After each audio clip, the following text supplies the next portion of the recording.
Photo नको video घे बोला. नमस्कार. आम्ही समस्त पस्ताने पूर्णाचे ग्रामस्थ आमच्या शिवरस्ता अनंतकडे शिव आणि पस्ताने पूर्णाच्या शिवरस्ता संदर्भात अतिक्रमण झालं होतं आणि नाल्याखाली आम्हाला जाण्या येण्यासाठी पर्यायी रस्ता नव्हता. म्हणून आम्ही शिवपानन क्षेत्रस्ते चळवळीचे राज्य समन्वयक दादासाहेब जंगले पाटील यांचं मार्गदर्शन घेतलं आणि धरणगाव तहसीलला 23/1/2026ला आम्ही शिवरस्ता मोकळा करण्यासंदर्भात अर्ज दाखल केला.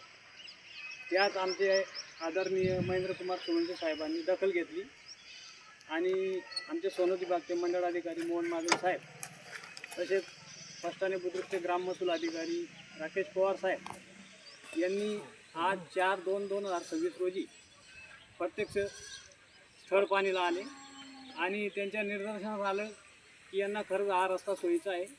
आणि त्यांच्यात आमचे शेजारचे ज्यांनी लेआउट टाकलेला आहे ते राजेश ललवाणी साहेब यांनी अशी सकारात्मक आम्हाला इच्छा दाखवली, बोलून दाखवली की तुम्हाला आम्ही द्यायला काही हरकत नाही.